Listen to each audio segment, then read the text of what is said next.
welcome to Your Wrong About Musicals. I'm Esme, And I'm Nell, and today we are going to be talking about Hairspray. It's been a while since and nothing else. we last recorded, because I've been on holiday. Let's talk about my holiday now. My holiday was very nice and restful. Thank you for asking. Thank you for bearing with the weirdness of the episodes whilst we were away. I'm so happy Jack Malone knows about my internet issues in France. What else? I'll get around to doing the In the Heights links soon. But because of that, we have a lot of theatre news, current theatre news now. Do you not think this is to do with theatre? I No, would argue it really is. it's got nothing to do with theatre. Esme's not going to let me say what it is. I know if I try, she's going to cut it out.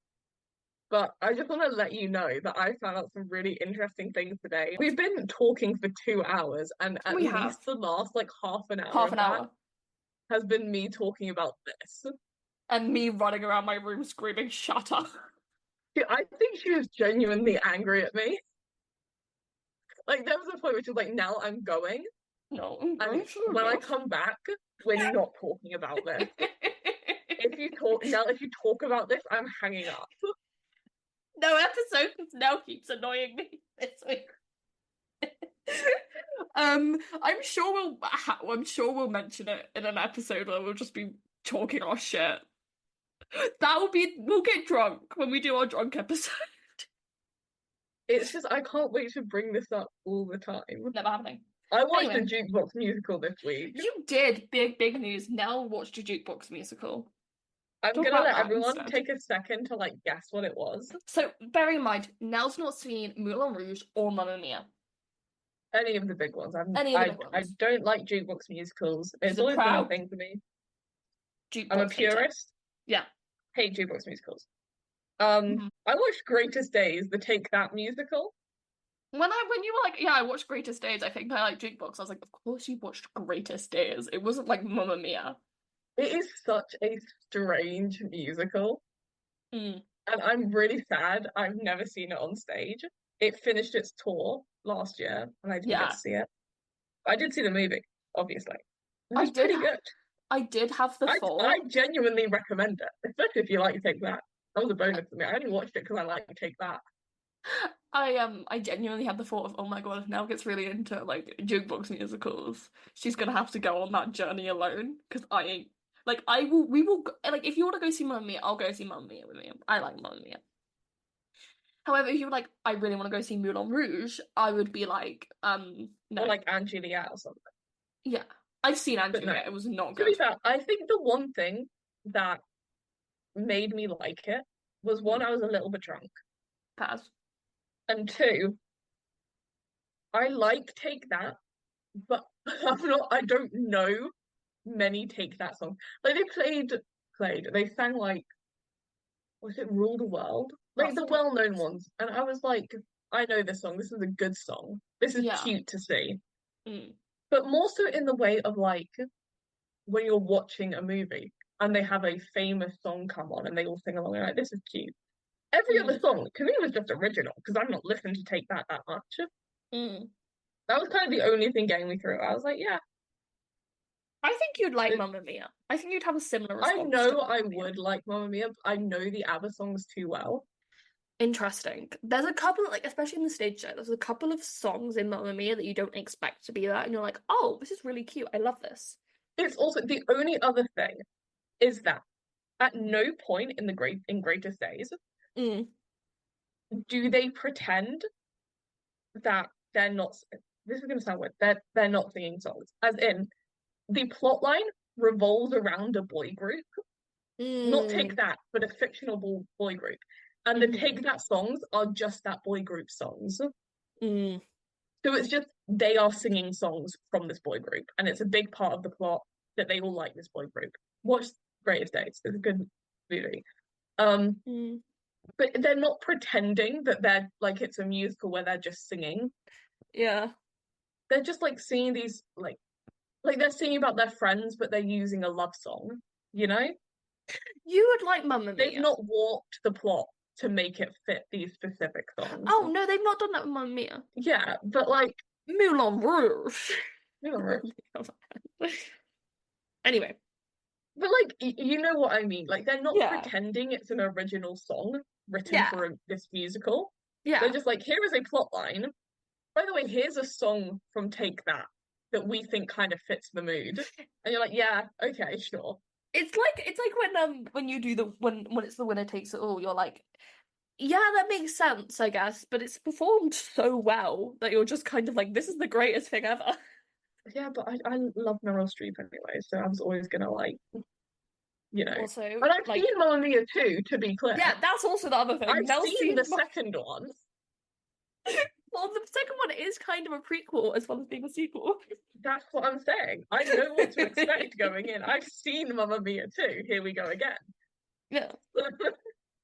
Anywho, Anyways, the actual news. the actual news, not just our nonsense. Trump got shot. Um, it really looked like he was just going to sweep the election because of it for like a solid couple of days. I don't know. Time was so weird, especially because I was on It holiday. was the same week. Yeah. Like time moved very, very quickly and very slowly, and I was very unsure about what day of the week it was Actually, at some. I kept like stalking Esme's location Yeah. because I was like, surely it has been more than like 2 weeks. Like, surely we need to record soon. Well, you're like, Esme, come back. My sense of time is fucked. It was like this past Monday, I was like convinced that we didn't have an episode. I was like, 2 weeks have already gone past. Like we're out. Like where is Where are Esme? episodes? It Yeah, was like because Friday morning, and I was looking at where you are, and I was like, why is she not back yet? We like need to record today. and then when you saw my tweet being like, I'm stuck in France because of I was like, CrowdStrike. my God, we're gonna have to miss a week. And then I literally logged onto the Notion, and I was like, oh my God, it has been like 3 days since you left. It did feel like that. Anyway, yeah. He also had a Rose's turn moment, Trump. Um,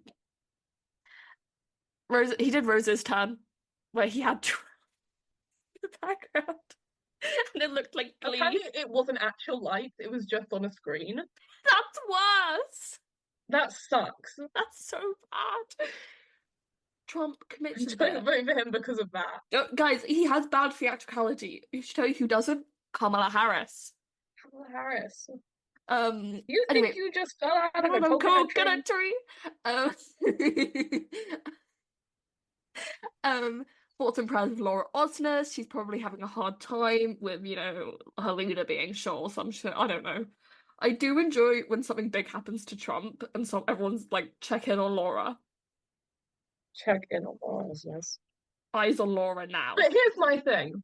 Hmm. No, because Say she it. would have done it in 2016 instead. I was gonna say, is she enough of like a feminism girl to vote for Kamala instead? I was like, no, because No. otherwise she would have voted Hillary. I think she's too far. But Like, let me say this right here. say it. Laura Osnes would have ate and stuff. She would She have would done. have. We're all thinking it. We've all been thinking it since stuff's open. Suffs is the gift that keeps on giving in this election year. I'm gonna be so real. Suffs, every time I think I'm done thinking about Suffs, something happens and I'm like, oh my god, Suffs. I read the review of someone who like went the same Mm, night that yeah, uh Joe Biden dropped Kamala out and it was announced, like, yeah, drama. and Kamala announced she was running, and they were like, it was a protest in there. Like, I'm sure Yeah, it wasn't, no. but I saw I get the vibe. yeah. Like, Um so I want to make it clear, Laura Osner, horrible person. yeah, we Fuck her views. We we hate her. do We hate her and her Ben Shapiro Bluey. I also She think would that have she's fucking ate and stuff. unfortunately Laura is very talented. So because I've been quite offline, I I haven't like been really keeping up with what the big discourse is in the world of musical theatre. I don't think there's been much. Mm.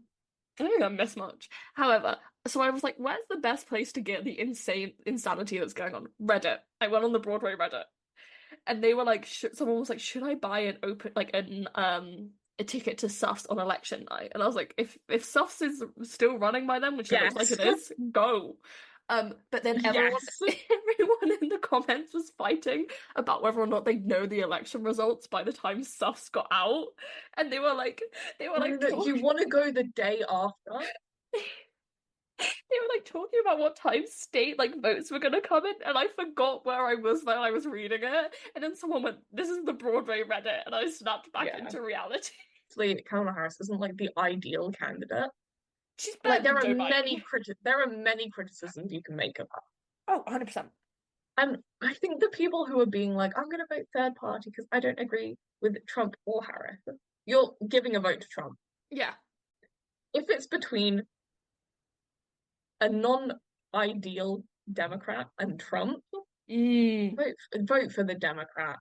Also, Kamala is so much better than Joe Biden. Yeah. I am enjoying all the memes. Like, if America is going to fall into this fascist state, then I'm glad we're getting some memes in while we can, guys. Yeah. I'm glad Fox News is having to explain Brat by Charlie XCX. Ben Platt's favorite song on Brat is 365. Like I'm glad. I'm glad. excited for Taylor Swift. Yep. Because surely she's stepping up for this. I think she'll make her I think she'll make her another some more cookies for Kamala. She made cookies for Kamala in the past. Yeah. She'll do some more. I think. Yeah.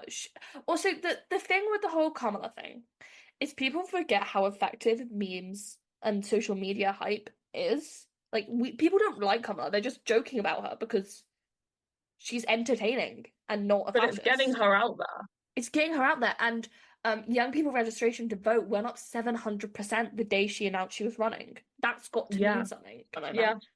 Vote in your local elections if you want to make some proper change, I guess. Like, let's not get too into politics. We could talk for a while about it. Anyway, moving away from politics news, Cinderella Castle opens and is running. It looks so good.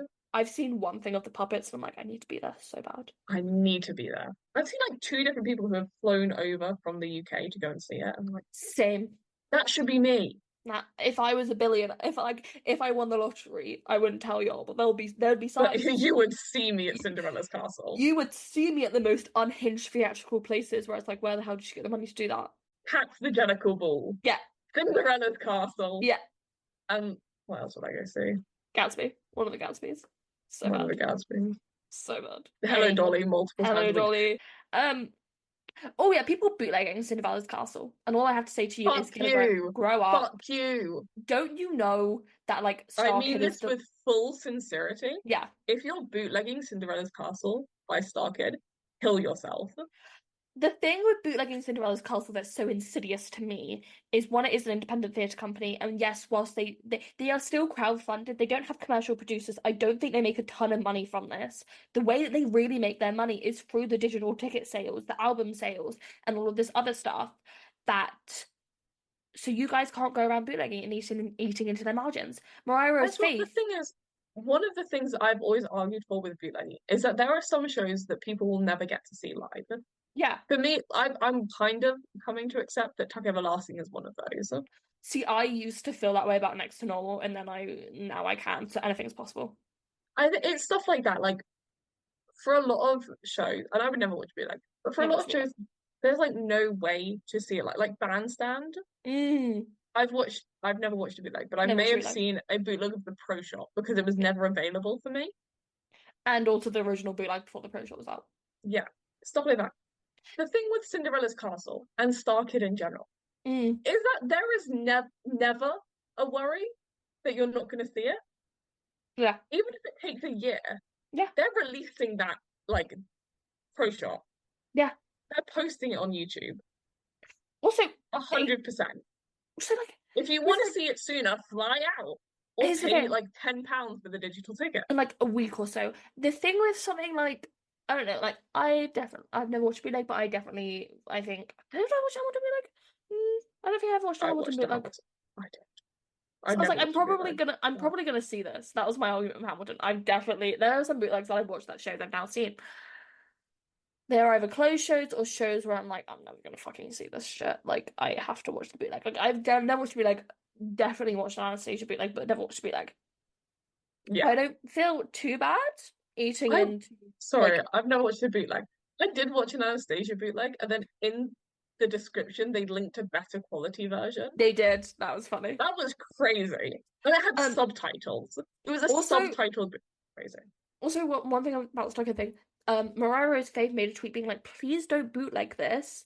Our livelihoods depend on the digital ticket sales because they all Yeah, get a cut of it. And a lot of them will be banking on that wage to be able to sustain them for a bit longer. like there is no argument for bootlegging Star Kid stuff. With kind of any other show, I get the arguments against it, obviously, but I The also sweaty 100% get the arguments for it. the Sweaty Oracle made a very thoughtful and considered video about bootlegging this week. It was like it's quite long and it's just kind of him rambling about bootlegs. And in it he says, I like bootlegs, I'm for bootlegs, obviously. However, leave it to the professionals. Leave it to the gang Yeah, of people, like leave it to like the 5 people in the the world who five can people who know actually how to bootleg. who know how to bootleg because they keep it going. And we might enter a space where every show's doing what Gatsby at ART were doing.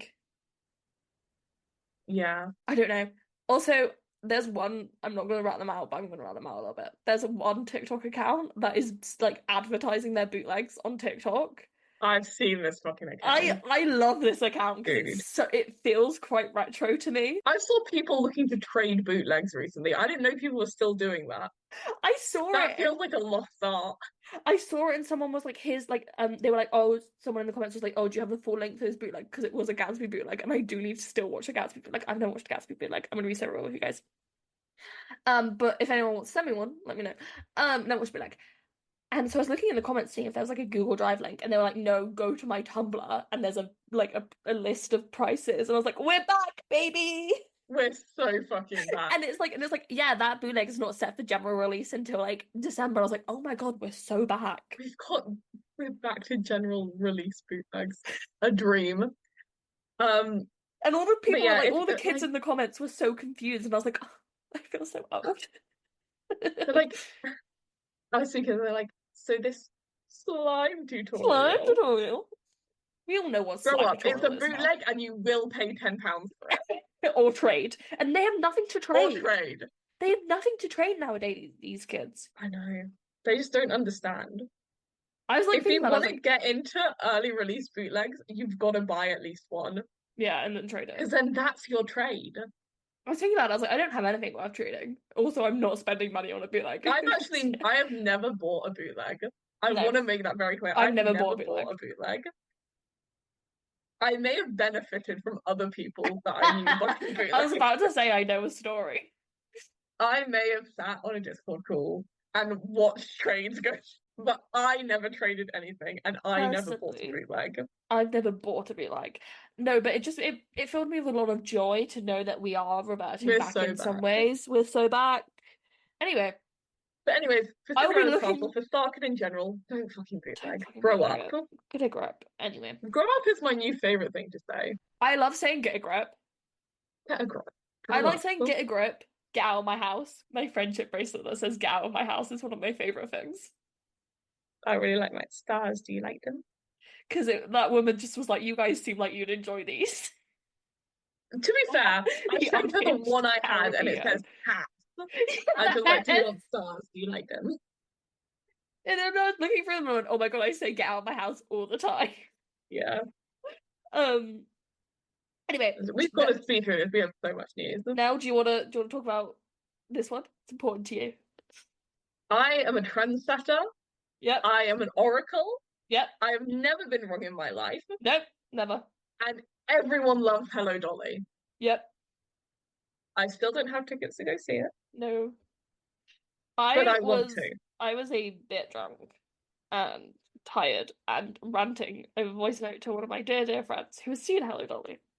I don't know how I got onto this, but I just went, oh, and I'm just gonna go see Hello Dolly on my birthday. I need to see Hello Dolly. They should just invite me. They I've should done invite you so at this much point. for them. They At should. least in me and Esme's messages, I've done so much advertising for Hello Yeah, Dolly. between me and Nell, we've done so much between ourselves. Who have you reached each other? There was an IT shutdown, 3 million devices. As Nell said on this document, COVID lockdown for chronically online people. If that makes sense. But it was all I thought about. It was so funny. My flight got cancelled because of it, so I had to spend an extra day in the south of France. Oh no. Nothing happened to me. I woke up late and saw the news and I was like, well, fuck it, I'll stay in my room today. Everything else was fine. Um, My work didn't even get affected. that's so annoying. I thought it might have done. No, but my work is shit. I've been complaining about it all day. Don't get Nell on the subject, or else it would just turn into that. Um, Ghost, the musical tickets are crazy expensive. They are batshit. That was the one thing I saw and was kind of outraged about. I was like, what the hell's going on? They're all like at least 100 quid. For Who is Ghost. paying 300 musicals, £300 for a concert production of Ghost the musical? No one. I do think we need to reevaluate what needs a concert and what doesn't. I think my issue is when we saw Love Never Dies in concert, Mm, that was like there was no expectation that they were going to be like, actually, it's going to the West End. yeah. We were like, it's Love Never Dies in concert. It is ridiculous, but Norm Lewis is there, so we're gonna see it. And it's Whereas like now everything feels like they're doing a concert, and then they're like, and by the way, you might see this sooner than you expected. I think the exception for that is Bonnie and Clyde to me, because that kind of started the trend. But I think they must have planned it anyways, They because did. They did, yeah. like obviously they kind of knew they were gonna do it, but I think the overall success of it was kickstarted by the success of the concert. Yeah. And I guess same with like Death Note and Your Lie in April. Yeah. Frank Wildhorn has got it down to a T. Oh yeah. But Ghost, some great songs in Ghost. Don't get me wrong. One of the shows I never thought I'd see live is Bear. I saw Bear live this year because they did a fucking concert of it. And I don't think that concert should have existed. Exactly. I was the whole time it was going on, I was like, what the fuck are they doing this? I said this many times on the podcast. I said this many times in my personal life, like confused from start to finish. Also like Lucy Jones is in it, but she's not a big enough. No hate to Lucy Jones. I think she's very talented. I've seen her in two things live. Very talented woman. However, I don't think she's a big enough star to get people to pay £300 for a concert of Ghost the musical. I don't think we could talk about the sexism in that, but we What do you won't mean? because I would put like Lucy Jones and like I think Jordan Luke Gage are Oh, I like don't. the same level of talent. Like I think they are Yeah, both as equally talented as each other. I don't think people should. But Jordan Luke Gage will always bring in a crowd. Yeah, but they got And people all think the it's cheap because he's tickets. so, but they'll say because he's so talented. Like he has all these fans because he's so talented. It's because he's mad and You people wouldn't like him. exactly. You wouldn't get the same thing for Lucy Jones, even though she is just as talented. And the thing with people She's more talented. like Hannah Lowther and Mm, I want to say like Abby Budden, mm, all incredibly talented and all yeah. do have pretty dedicated fans. Mm, But you'd never see them be called the reason for a concert or a show selling out. yeah. And I could get into why I think that is and the sexism behind it, I but I just won't don't. because I I just already don't. had a politics talk. I just don't think any concert should cost £300 to go to. Yeah, That's the not even just musical ones. not even just musicals. Taylor Miss Allison, Sabrina Carpenter. Miss Taylor Allison Swift. Love you. Have Yeah, well, questions for you. Anyway, concert culture's Sabrina. crazy. Sabrina. Yeah, there's a reason why I'm not a concert girly. Many. One of them And is I don't have the unfortunately, funds. I am. Yeah, now we'll go to any And it's concert. costing me a fortune. Yeah. Anyway, Broadway Beat and the Sweaty Oracle did a crossover. It was crazy. I It saw was it like someone was being 5 like, days if late. Biden drops out, who do you think is going to break the news fest? And everyone was like, oh, it's going to be like Pop Crave, it's going to be Pop Bass, it's going to be Liza Minnelli Outlived. Bold and down, or that Twitter account. Yeah, and then the Broadway Beat tweeted it, and we're like, The Sweaty the Oracle. Sweaty Oracle, and we're only half joking. Yeah. I was like, my God, I didn't know. And then on TikTok, the Sweaty Oracle was like, I tend not to look at like tweets about me or things people send me, but this made me chuckle. And it was a tweet. I was like, fuck, they know about each other. See, of course, Fuck. I forget how well known the Sweaty Oracle is. And I think, in my opinion, that's why his rumors have got worse because he's got so big that he like has to fact check a lot of stuff. Whereas before, I just liked hearing whatever he got in his inbox.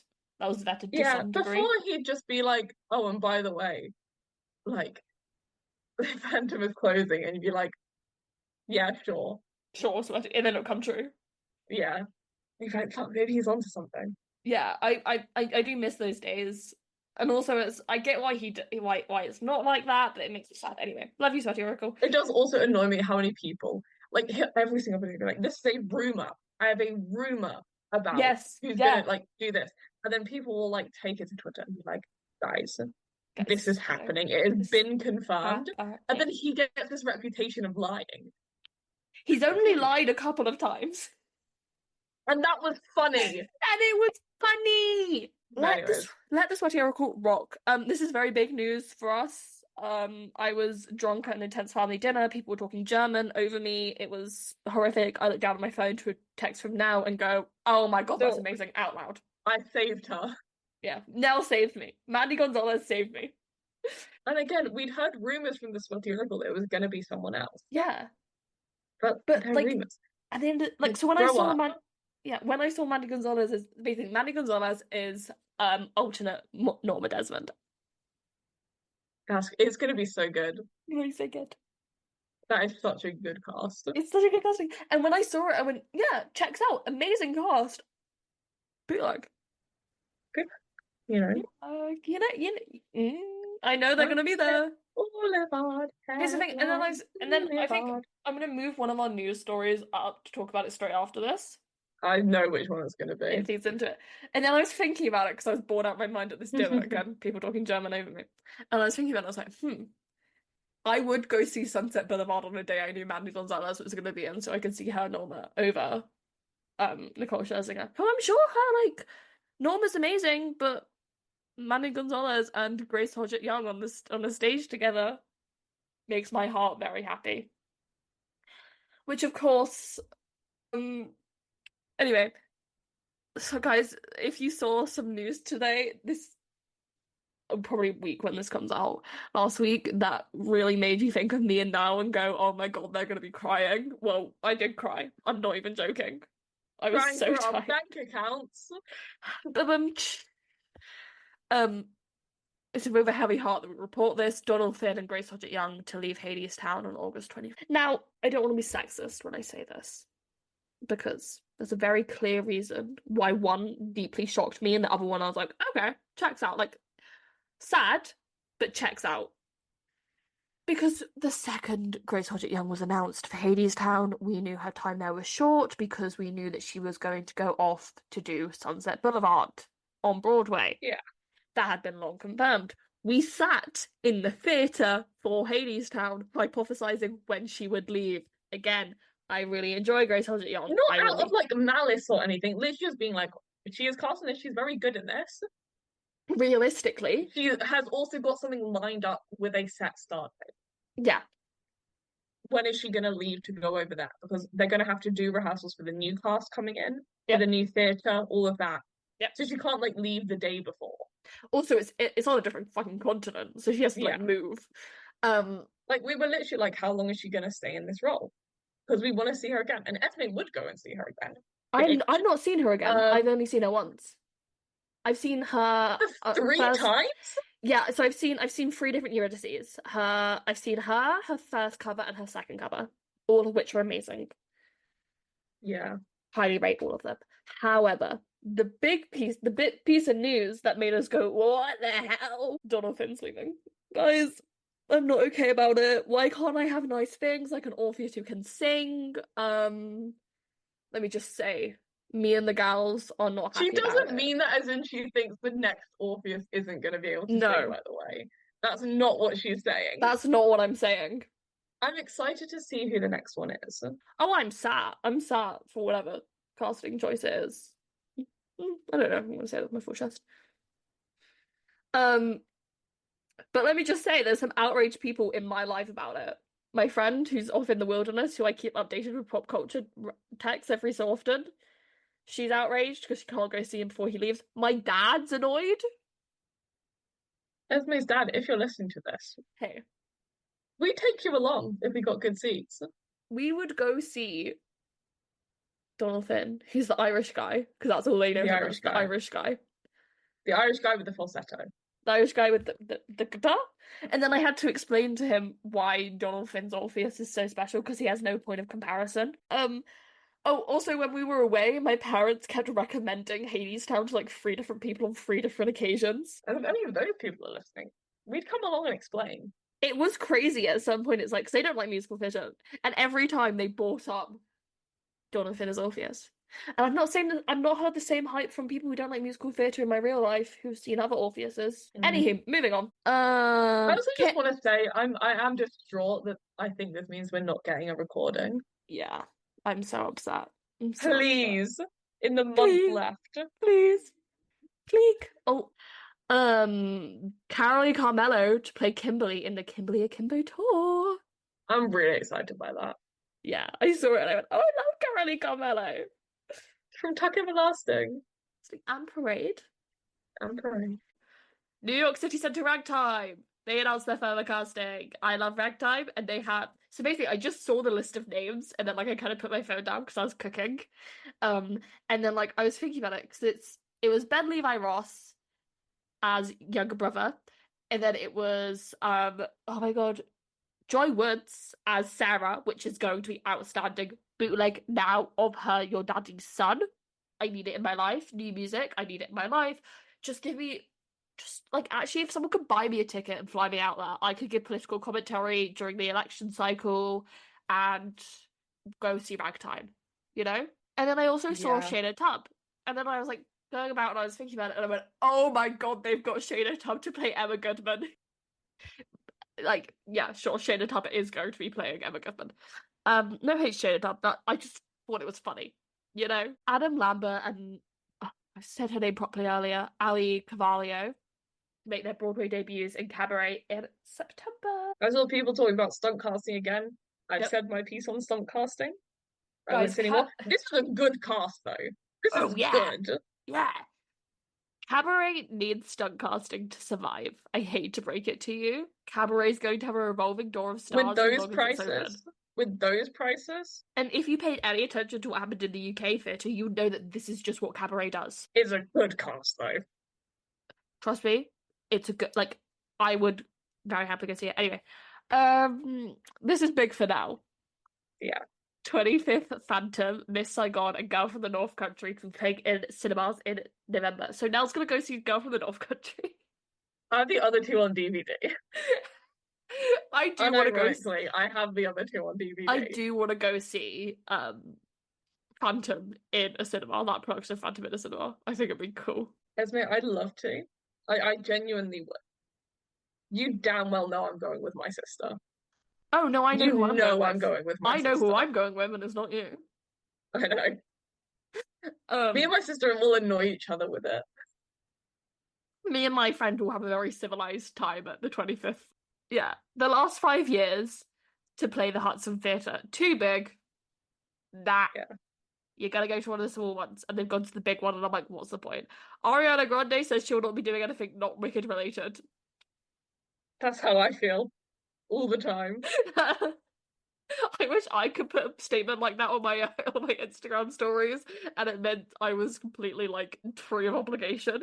I wish I could just like over Tony's and Olivier's season. Yeah. Just like send it to my professors. Like, I'm ready. The dissertation is gonna be late. Dissertation is so late, guys.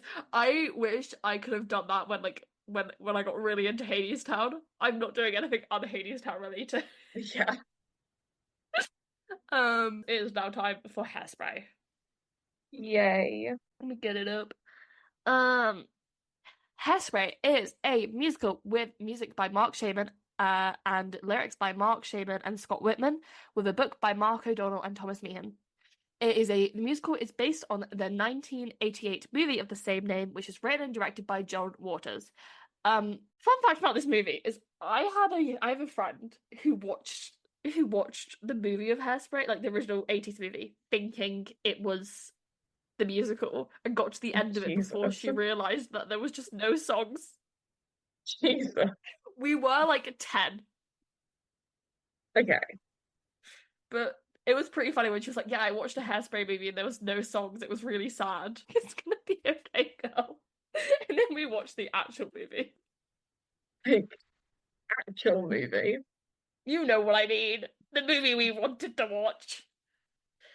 They would have an insanely stacked cast with Divine as Edna Turnblad, which I didn't know Divine originally played Edna Turnblad. That's crazy. And Debbie Harry as Velma Von Tassel. Debbie Harry's from Crazy. Blondie. John Walters. I have Walters and or John Walters. He's been referred to as the Prince of Puke and the Duke of Dirt.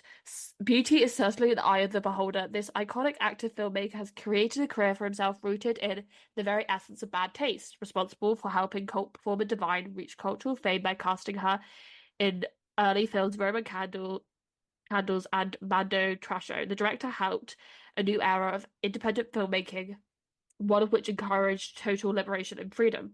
He's a self-proclaimed lover of both lowbrow art films and sleazy exploitation films. And once I knew that context, I was like, oh, it makes sense as to how Hairspray became the story that Hairspray is. Yeah. He also is from Baltimore and like loves the city, so that's why it's set in Baltimore, and the Corny Collins show is based on a real life show that was basically the same, but they just changed the name because I did think the Corny Collins show was something they made up for the longest time. I can see how it would be based off a real like thing. Yeah. So that's the movie Hairspray. I've never seen it, but I'd be interested in seeing it. I think John Waters is a cool guy. Sounds weird to say, but you know what I mean.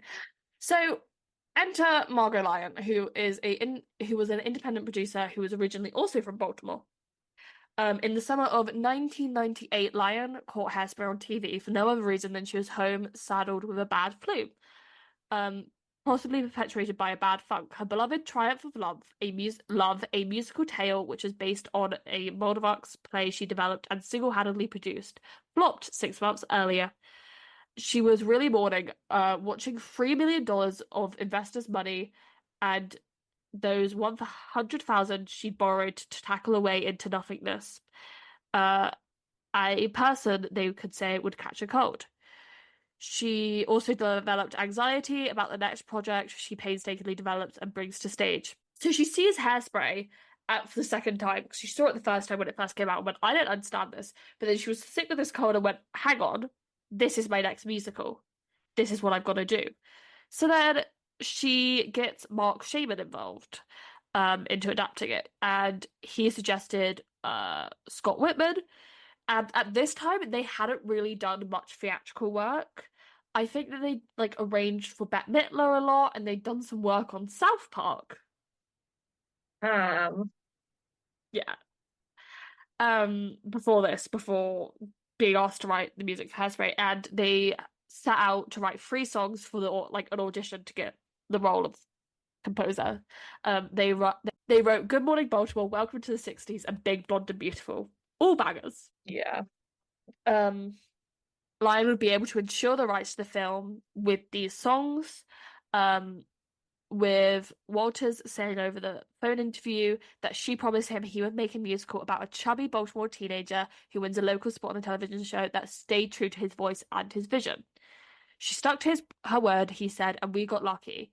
It went right from the beginning. She honored everything about the original intentions of the movie. With the writers saying, I think it was our sense of humor that aligned with John Walters. For Good Morning Baltimore, Whitman said to Shaman, I think it should open like Oklahoma, like Oh What a Beautiful Morning, only it's in Baltimore. Everything was to make John laugh. I was like, I actually kind of understand. That makes complete sense. Yeah. Now that you've said that, that makes complete sense. Yeah, I'll get to it when we get to our thoughts. They would get Thomas Meehan involved, who's best known for Annie, and the producers. So Producers was a massive hit at this time, as Hairspray is like having its first performances, alongside Mark O'Donnell, who is best known for writing for Saturday Night Live. Another moment where I was like, oh, that makes so much sense now. They would first have Rob Marshall directing it. However, he would have to drop out due to him directing the Chicago movie, they would have to have Jack O'Brien. They would have Jack O'Brien direct with Jerry Mitchell choreographing. During the workshop process, they would have Marissa Janet Winokur join the show, and they would be able to convince Harvey Fierstein to play the role with him being having to contend with the legacy of Divine, um, with Waters not even really wanting to see people to like play the role of Edna, because one thing about Divine was that they were very close to Waters, and so for Waters it meant such a big like thing, to cast someone else in that role. Yeah. Apparently he was a bit cold, but by the reading was older. By the time the reading was over, he was over the moon with the casting. They would have that out of town tryout in Seattle Fifth Avenue Theatre, which I think was the same place the producers had that out of town tryout. Um, like something rotten also started that. Like it seems like comedies tend to really start at this one Seattle Theatre. Mm, So during this time, everything was kind of going quite smoothly, and then they would have a big battle over the song I Know Where I've Been. So mm. I'm just going to read what was published in New York Magazine. The biggest creative controversy came down to a battle between producers and Shaman and Whitman about a song that comes 3/4 of the way through the show, a soulful belter called I Know Where I've Been, a tribute, Shaman says, to the Black perspective. The song struck Lyon and some other members of the producing team as a drag to the plot, not to mention cliche. Obligatory 11 o'clock number where a big black woman comes out and stops the show and tells it like it is. Under pressure, Shaman and Whitman whipped to get up a cheerier replacement. The worrisomely titled Step It Up about 3 weeks into rehearsal. They tried it out on the cast and sensed that something wasn't going over well with the African American performers. Shaman says that something about the way that they were smiling in what he calls the clapping section of the song, it's a bit like cotton picking, someone finally told him. At which point he says, we put on our 800-pound gorilla suit and fought to make sure I Know Where I've Been was unleashed in the out-of-town tryout in Seattle. We aren't going to make this a minstrel show, says Shaman, still indignant. The cast have found something very important in the song. Yeah.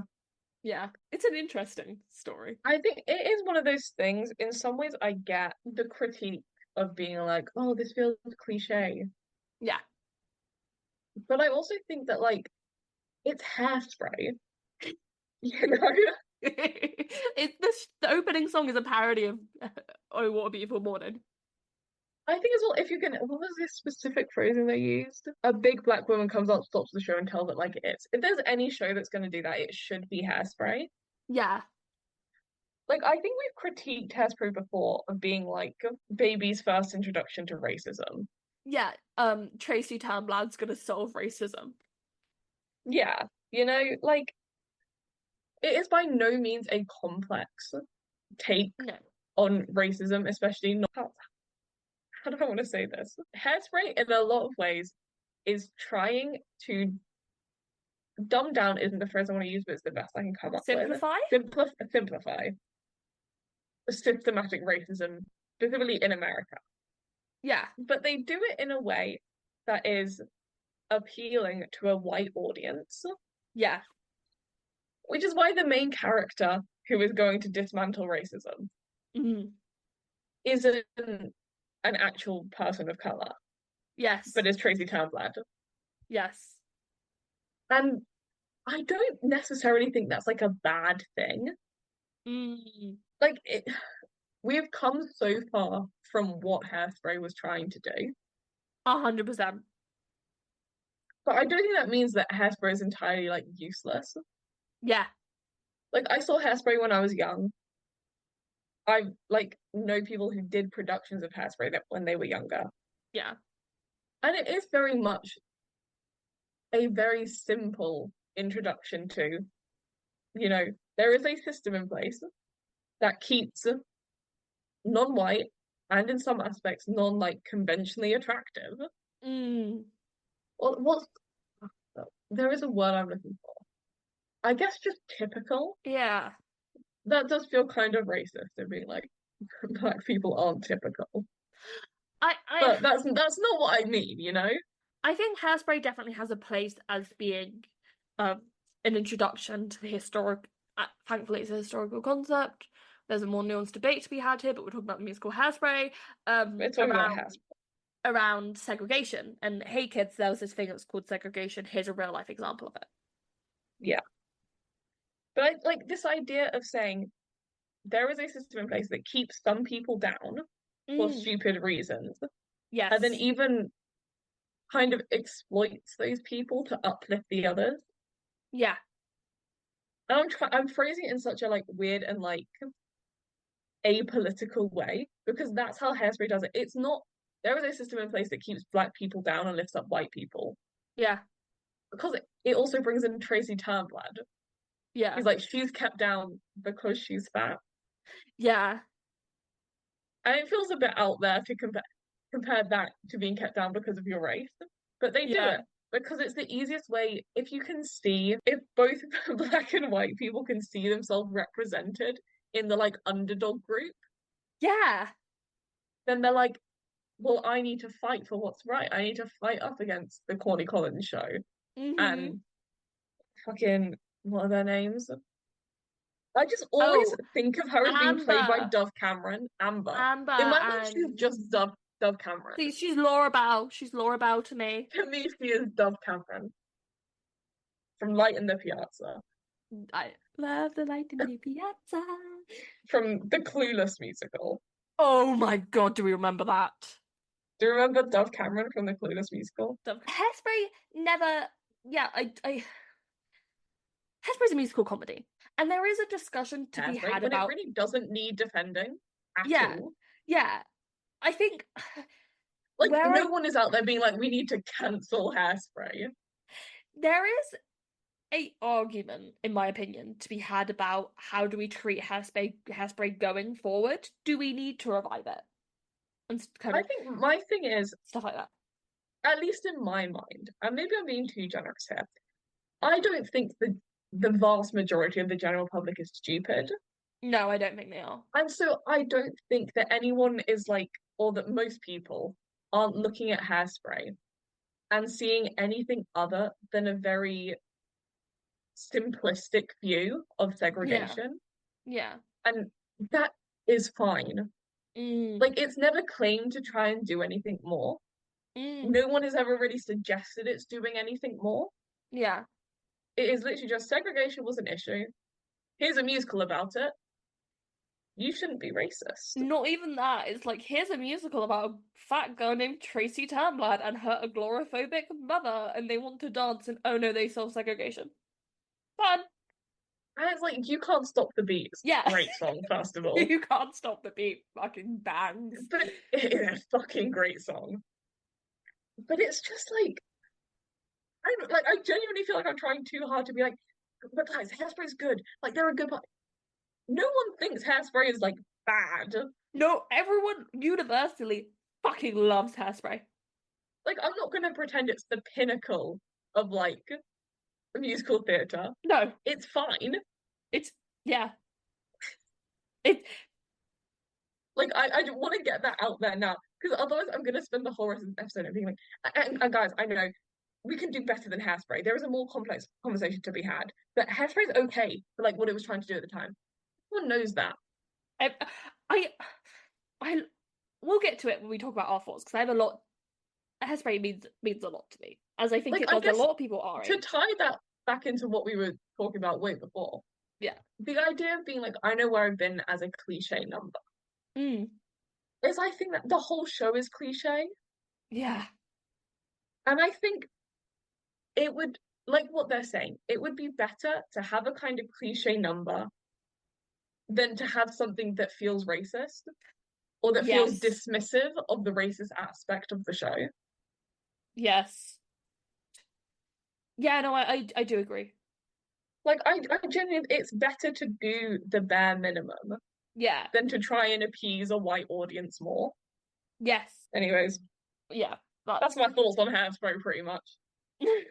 I've got some more thoughts about No, yeah. I do have some more I have a thoughts. lot of I love the show.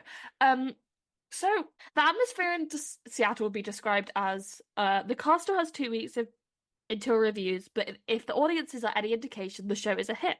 The night in Seattle, Seattle Gay Men's Chorus shows up. Every person in the theater stands up and applauds until Firestein comes out a few minutes later and takes another bow. As I was on stage, everything went sort of strange. I looked in the aisles and there was no one there. Oh, I thought everyone's gone. But I'm hearing this roar. No one had left their seats. They all started standing and screaming. Fans started greeting Winnaker, always the sidekick, never before the star.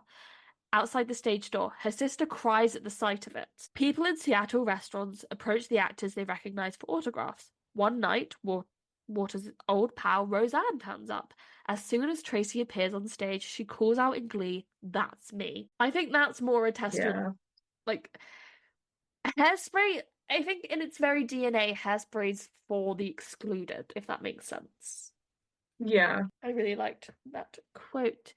So, they would announce Broadway being the first new musical of the 2020, oh, not 2020, 2002, 2003 season, being in the newly renovated Neil Simon Theatre, with being the first show to have as good press and good box office numbers as the producers. The cast would include Marissa Janet Whittaker, Harvey Fierstein, Kerry Butler, Dick Latessa, Matthew Morrison, Laura Bell Bundy, and Jackie Hoffman. So Shauna Bean would also be in the ensemble. Wanna be from Hairspray. Yeah, that's your new fun fact for you how you can introduce her.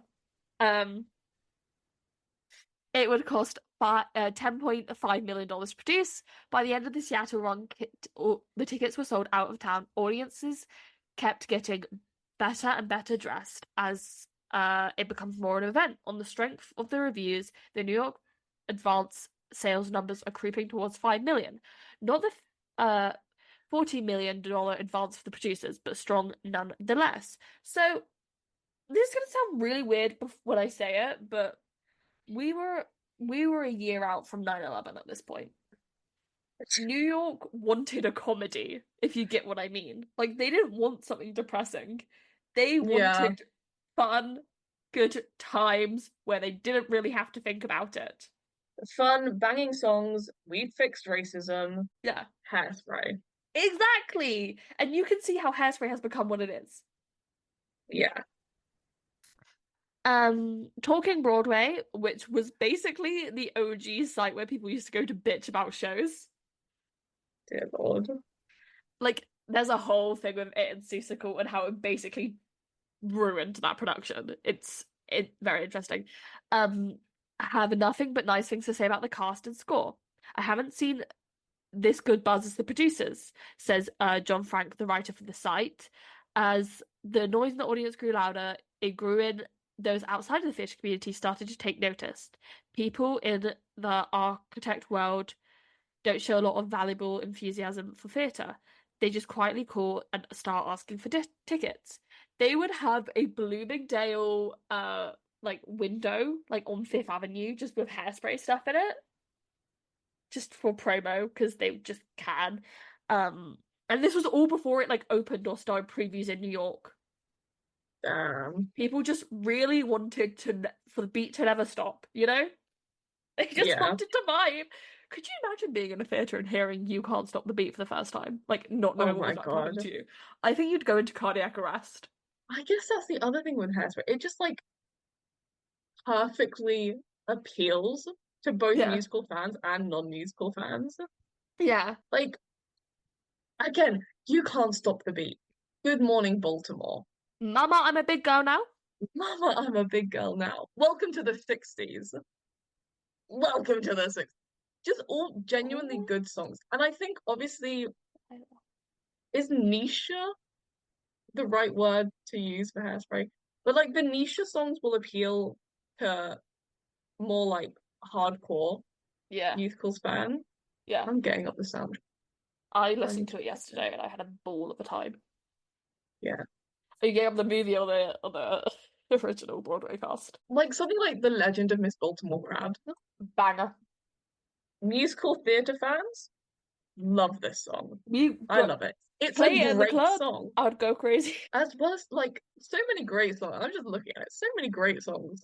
I looked at the track list yesterday when I was listening to it and just went banger, banger, banger, banger, banger, banger, banger. Like even like I Can Hear the Bells and like It Takes Two Oh, and stuff. oh. Don't get me I started on think I Can Hear the Bells. such a good song. But I think it's like all of these songs and also the big ensemble numbers as well. Musical Mm. theatre fans are gonna love because Hmm. from a technical aspect, they're great. Yeah. From a performance aspect, they're great. Yeah. From an I love fun and whimsy aspect, Yep. I fucking love fun and whimsy. They're great. And then even for a non-musical fan, all of those things to like people love a spectacle, and Hairspray Yes. is perfectly that. Oh my God. It's like people I know who like actively hate musicals have Yeah. seen like the 2007 Hairspray movie Don't get me started on that movie. and I love love it. it so much. And I'm like, I that's so just, fair. Hairspray is a great film, it's a great musical. But yeah. it's just again, I do think in kind of the opposite direction of Hamilton, it's just universally liked. Like with Hamilton, I think the thing is from my perspective at least, it's so universally liked because it was so new and fresh. Yeah. Everything it was doing was so great that you Yeah. just couldn't help but like it. Even now, Yeah. it's still so good. Hairspray was so universally liked because it was just classic. From the moment it started, it was classic. From the moment Tracy Turnblad got on that stage and went, well, woke up today, feeling the way I Feeling the way I always do. always do. Everyone was like, yes, Tracy, I get you. It's The like second she was on that fucking bed, don't get me started on that bed. I think that's the other thing. Like there are just so many iconic staging choices Yeah, throughout the show that I'm just like you can say the bed, and I'm the like bed. the bed, The can of hairspray that they were the smuggling can of themselves into. Hairspray. Yeah, it's just, It's great. yeah. Um, John Walters would publish an article in the New York Times before Hairspray like opened on Broadway, basically saying the real reason I'm praying that Hairspray, the Broadway musical based on my 1988 movie, succeeds that if it is a hit, there will be high school productions, and finally the fat girl and the drag queen will get the starring parts. That's what I'm saying. Yeah. Like might sound rude. I promise it is coming from a place of love and Mm. like relating. Mm. Go and look at a high school like theatre. Yeah. You could cast 10 different casts of Hairspray from it. Depends on Like, where you are in the country. Because I would worry about like Motormouth, Seaweed, Lower Nez, but yeah. But like, I actually saw something really interesting about that on TikTok. It was, I yeah. think, in response to an Australian production somewhere Mm. recently. But they were casting it, and the article they were talking about was called something like, "Yes, you have to cast black people in a production of Hairspray." Yeah. And obviously, everyone was like, "Oh my God, are they trying to cast like white people as the black people roles?" Yeah. And basically, the person talking about it was like, "No, they're not, but they are casting non-white people, but Mm. not black people in some of these roles." What? So, for example, Seaweed Yeah. might not be played by a black man, but by an Asian man. Oh, I've known of some productions of Hairspray Yeah, that have done that. I wasn't in them. Also, as a yeah. child. I don't think I've ever actually been in a production of Hairspray. Um, I knew of one that was going on as I was doing Chicago as a 14-year-old. mm, That's a whole other discussion. but like, I think I'll try and wait until we get to like our thoughts to talk about this because I Yeah. think we have talked about it before. Um, but just about whether the casting in Hairspray is progressive or not. Mm. But we'll get to that later. But I do think it's that thing is I even do kind of think like the non-white roles, you'd still find a cast for them in theatre. Yeah. Yeah. Like ignoring like demographics. Like Mm. obviously if you're in a like 90% white area, it's gonna be harder to do. Mm. But it because otherwise, where else do you put non-white kids? Yeah. if you're trying to do like a high school production of something. Yeah. I like the fact that Hairspray has, as John Waters has hoped for it created parts starring roles for people that don't Yeah, normally get the starring roles. And that goes for like your Motormouth Maybelles, your Little Inez, your Seaweeds. yeah. I think that's what I'm trying to say. Mm. Like most other shows, like think like Oklahoma. Yeah. First of all, small cast. Second of all, it's hard to find a role for everyone, especially if there's like this stereotype, and it's kind of true, that like theater kids are like the outcasts, you know? Yeah. Yeah. It's going to be hard to find roles for all of the outcasts in Oklahoma Mm. or in something. What other shows did they do in high school? Fame, Grease. Grease. So many roles though. I have a bone to pick with Grease. Yeah. What did I don't want to use our high school as an example because we were kind of weird. We did Fame. Bugsy Malone. That's like an iconic kids one. Bugsy. Fame, Bugsy I Malone. think, Oliver. yeah, Oliver. I think in an age when musical theatre is so central to one person, Yeah. having shows where like you could kind of share that load is really important for kids, Yeah. if that makes sense. Yeah. I think Yeah. as well, like the issue with like the race thing, weird way to Mm. say it. Um, it's like, as Hairspray will tell you, people are racist. Yeah. And unfortunately, a lot of those people are like teachers. Mhm. Yep. And, if you're trying to do a show like Bugsy Malone, Yeah. they might just exclude a ton of black kids because they'd Yeah. rather an all-white cast. Even if Yeah. it's not entirely like a conscious choice of being like, I don't want black kids in my main cast. Unconscious bias. Yeah, it is something that will happen. Mm.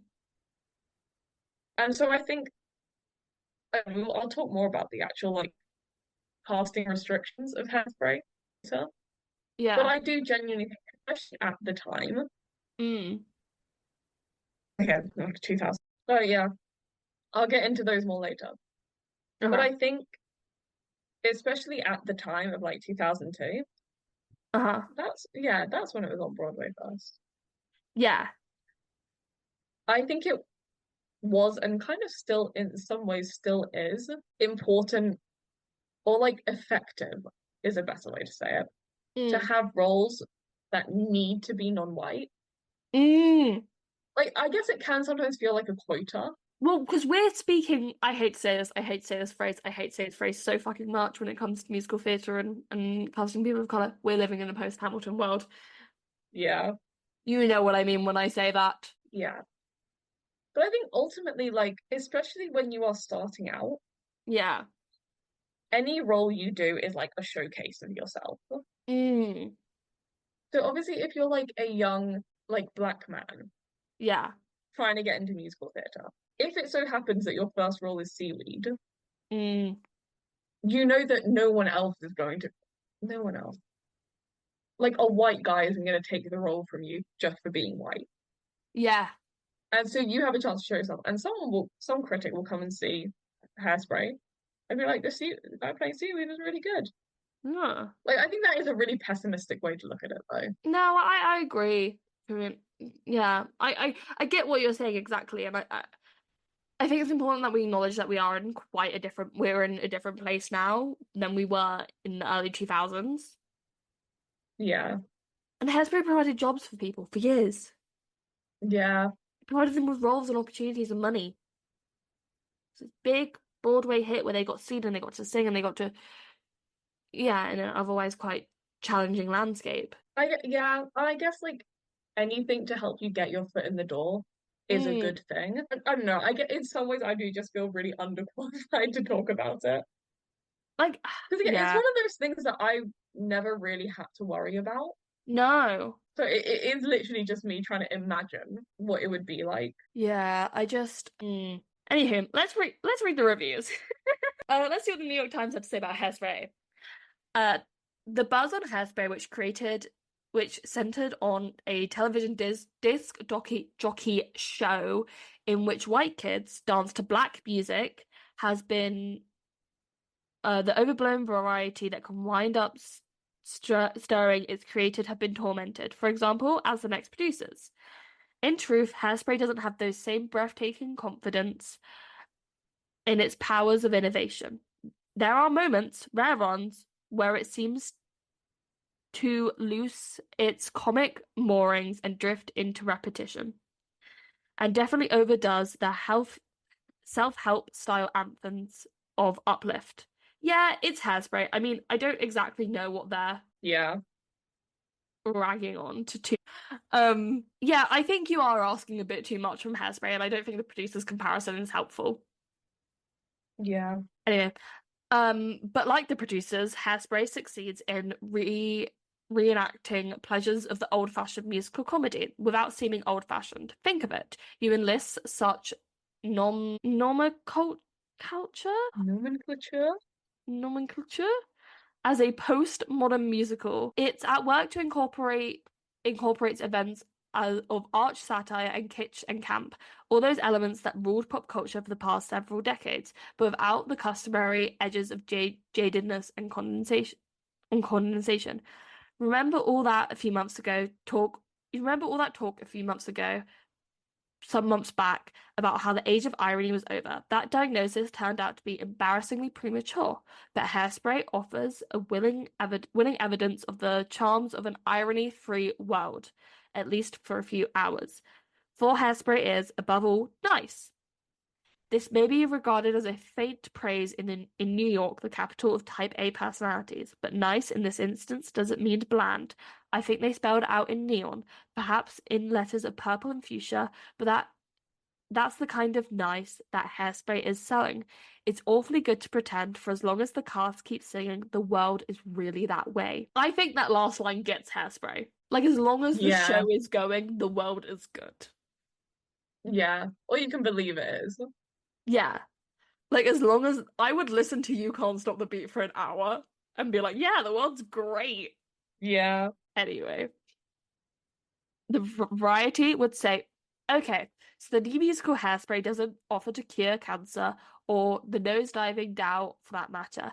It is an infectious jubilation currently spritzing from the stage of the Neil Simon Theatre, where bottled and sold across the country, like, say, Hairspray, consumer confidence would not be a problem. Certainly, this sweet, indefinitely spirited bubblegum flavored confection won't be having a lack of buyers anytime soon. Arriving in an arsenal fog of advanced hype, it more than lives up to the promise. The characters are often, of course, often cartoonish, and some of Rockwell's innovative sets, which trip and slide smoothly on and off stage against the clever backdrop that scales up to a built toy of majestic size. Cartoonish, too, is the dippy plot. The flawless cast, this perfectly in tune musical comedy ensemble, as you'll find on Broadway. It never descends to mugging. They find a miraculous way of serving up the show's doses of corn with just the right sparkling facetiousness, the goofy gags with sparkling sincerity. Actually, the sole license of mug has been given to Jackie Hoffman, who uses it liberally and delightfully in a variety of small roles. Certainly, the show's message of racial harmony is a bit past its sell-by date, but when the book toils through the material, it begins to sag a bit in Act 2.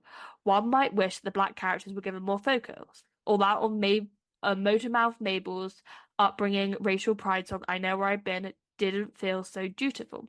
But the musical earns some indulgence by linking sincerely groundbreaking salvo against prejudice to the one concerning our culture's ongoing fear of fat. There is indeed something radical and refreshing about putting a plus-sized girl and her double plus-sized mama at the center of a big Broadway musical. That small but pointed moral gives the show a bit of a blast where to the otherwise featherweight proceedings, and at the heart of the show's message that all the best musical comedies can make a strong case for. That there is no moment of despair or irritation or insumption or adoration that can't be improved upon by being set to songs that release a smile or set your toes twitching. Shaman mostly known for his film scores, including an uproariously raunchy won for the South Park movie, has a miraculous gift for pop melodies and catchy tunes, as well as seemingly an encyclopedic knowledge of Motown song styles. The score sounds gloriously like something Holland and Dozier and Holland might have whipped up if Broadway had been magically integrated back to the early 60s. The lyrics by Whitman and Shaman are skillfully funny and fresh, occasionally very fresh. The Elvis-style tune crooned by Link, It Takes Two, rapturalizes an audience into coupledom. To the variety review. Yeah. I think they fundamentally understand not to ask too much from this comedy, Yeah. which is hard for New York reviewers to do, so I appreciate them trying. Anyway, it's synopsis time. Very short. It's so short and kind of horrific. A girl achieves her dream of performing on a TV dance show in 1960s Baltimore and works to integrate the show in the process in this musical version of the John Waters film. Yeah. Yeah, I guess. I would have written that differently, personally. Yeah. I think there's a bit more to Hairspray. As I have said throughout, I do enjoy Hairspray. I like Hairspray. I think it's a very well written and good musical. As I said when Nell was just calling out song titles, I think they're all bangers. Like, front to back, Hairspray is a very, very good musical. It also holds a very special place in my heart, like fundamentally to who I am as a person.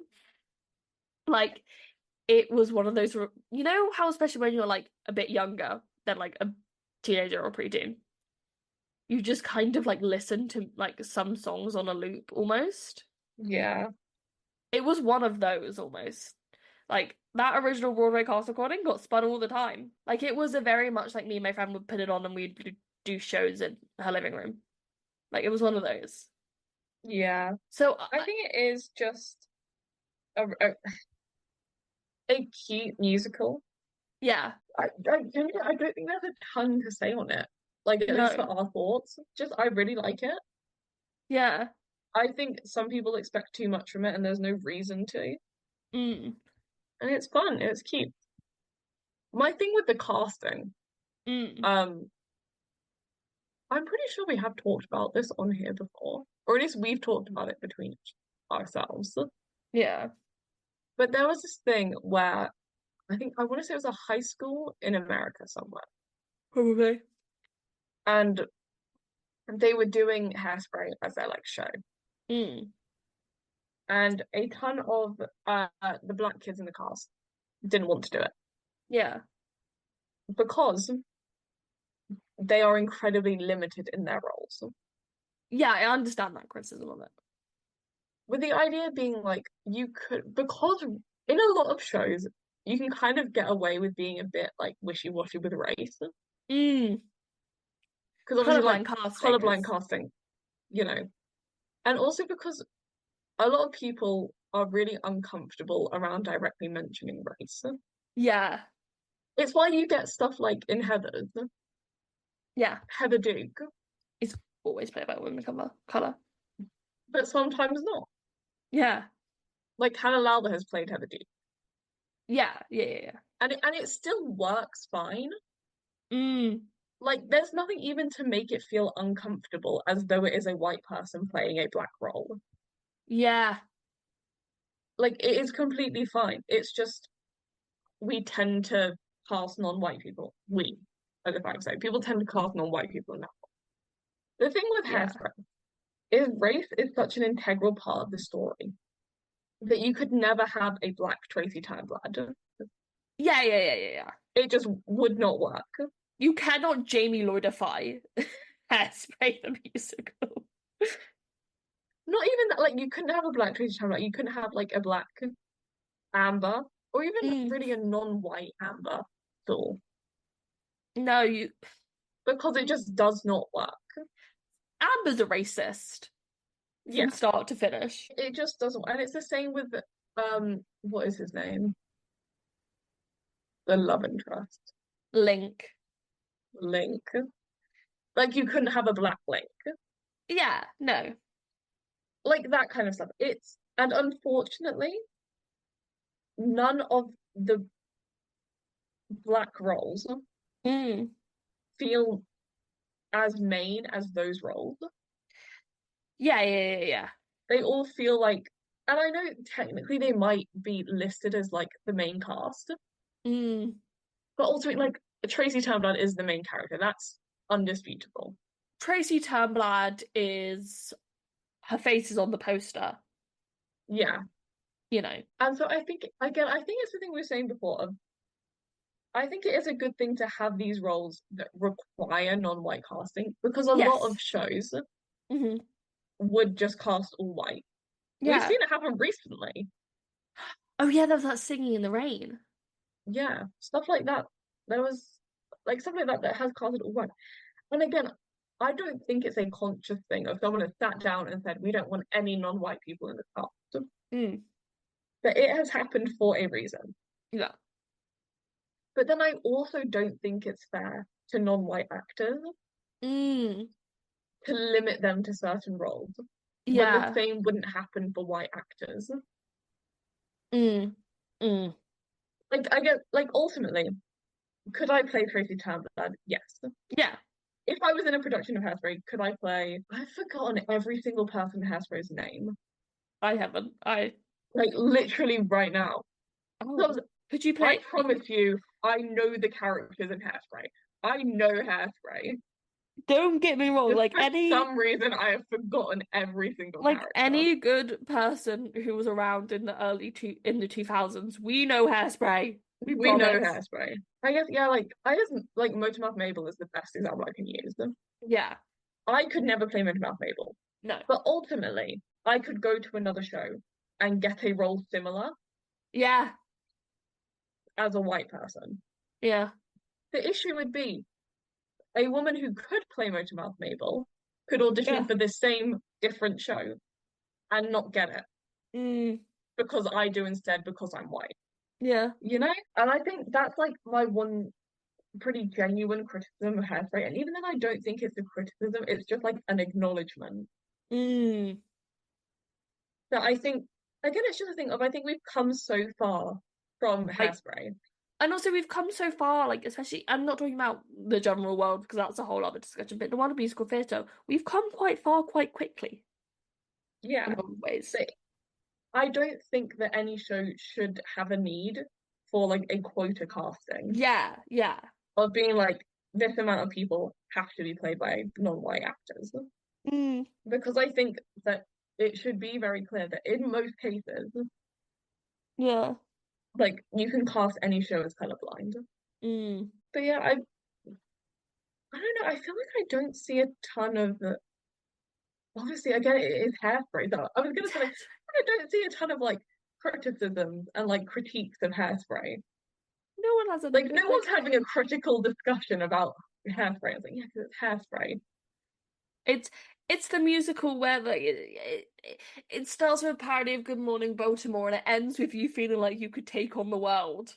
You Yeah. know? Like I genuinely do love this musical and I think it's outstanding. Yeah.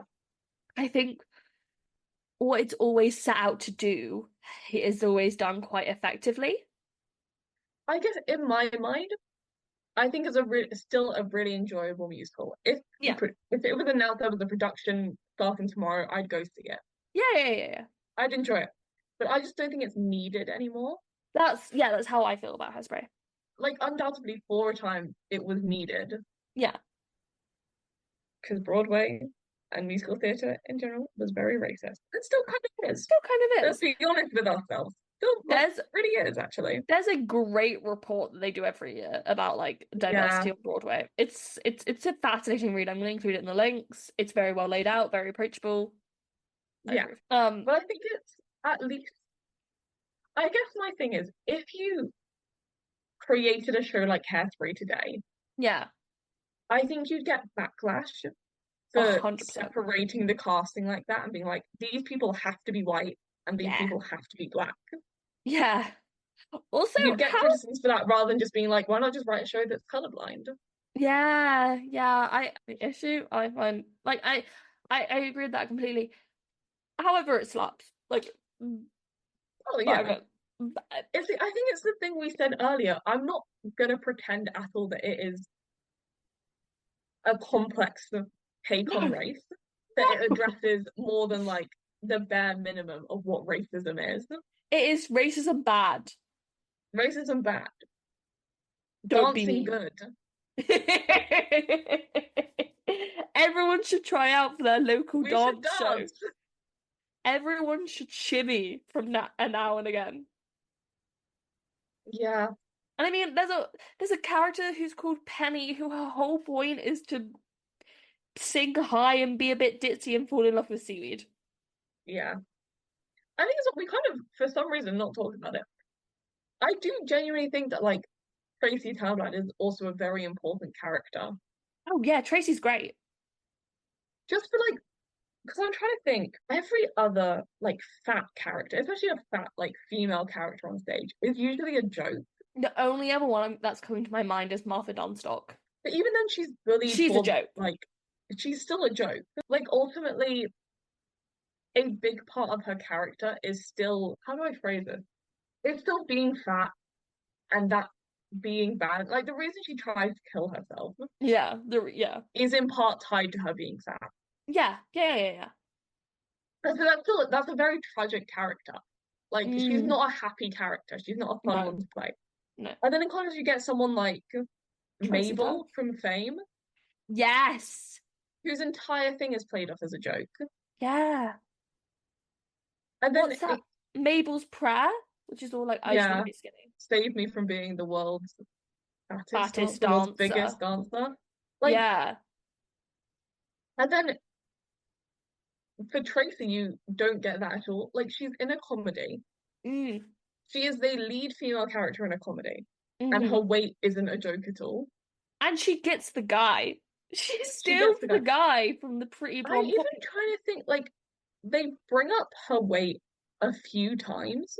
Velma von Tussle does, but she's like a villain. She's an out and out Like, villain you know every it's time that bad. woman comes on stage. But even then, like, her weight is brought up a few times. The thing they critique her for most is wanting integration. Yeah, in Legend Like of they're Mrs. kind of Wonderful. like, she's a bit fat. She probably won't like fit in on this dance show. You're not racist. Yeah, She's not. And then the rest of the show is them being like, this bitch isn't racist. it's Get also her like out. it's also like what they literally say. Oh my God, I can quote this. It's so bad. Um, they're like, oh, your sweaters are like last season, and then at the end of the questioning, they're like, would you swim in an integrated pool? There's like this big last question. She goes, sure, I'm all for integration. It's the new frontier. Yeah, but it's like And then that's when they're ultimately, like, no. it's she should. She's always cast as a fat character because she is a fat girl. Mm, But it's at no point like a a part of her hindrance. personality. Yeah. Like It's just something she is. Tracy gets everything she wants, and her weight is not a hindrance to any of that. She like at no point does she ever suggest, or does anyone really ever suggest that she should just lose weight? Mm-hmm. Like especially like I'm thinking comedies around 2002 Mm. is all of them are using like my God, like think Friends Oh for the my entire God. first half of like Friends. The Mm. only thing they joke about with Monica is that she used to be fat, Yeah, and they have her in a which is a fat suit. constant. And like she's not fat anymore. It doesn't like have it doesn't affect her anymore. Mm. But still, they're joking about her like, and she used to be fat. Yeah. Oh my It's God. like Do you like? And we still see this today. Like, do you remember that show, Netflix show, insatiable, Insatiable, insatiable with Debbie Ryan. Yes, I do. with Debbie Ryan? As someone who almost got that exact same jaw surgery, like I was debating getting it around the time that show came out. I was like, I can't do that. Yeah. That show is horrific. What the fuck was that? But it's like anytime there is a fat girl in media, Mm. either she is the like comedic character, Mm. she is relentlessly bullied for it, Yeah. or she loses the weight. Yeah.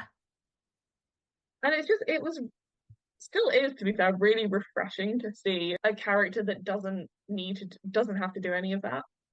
Yeah. I think it's not even since Hairspray, has there ever been another character like that who just happens to be fat. Not. I was about to say not a musical with the same cultural significance, but Hairspray is a cultural moment in of its own that doesn't really tend to happen a lot for musical theatre. No, not I'm just trying to think even off the outside top of of my that. head.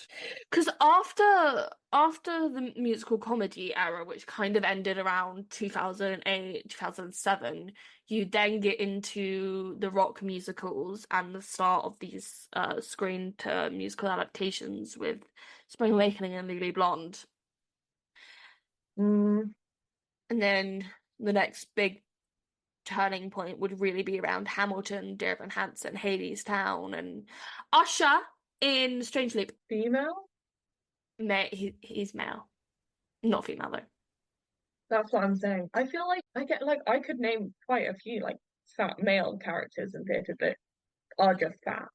Yeah. Even like Shrek in Shrek the Shrek. musical. Yeah, because Shrek was 2008. The 2008 Tony Awards are Yeah. cursed.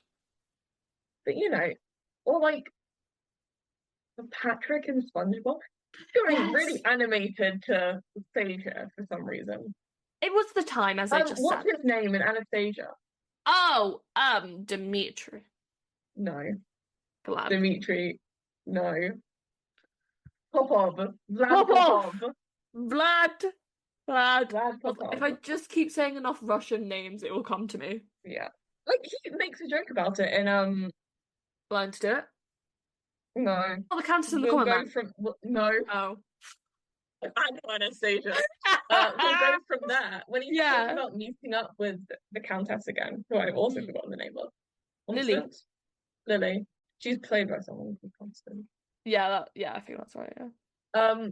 But he's like, I may have gotten fatter, but maybe that won't matter. Maybe that Bottom won't matter. line, I'll win her. Yeah. Like, it's kind of a joke, but it's not really at It's all. not. He's just No. stating a fact. He's like, yeah, I've gained weight. And under communism, I The gained only, weight. yeah, icon.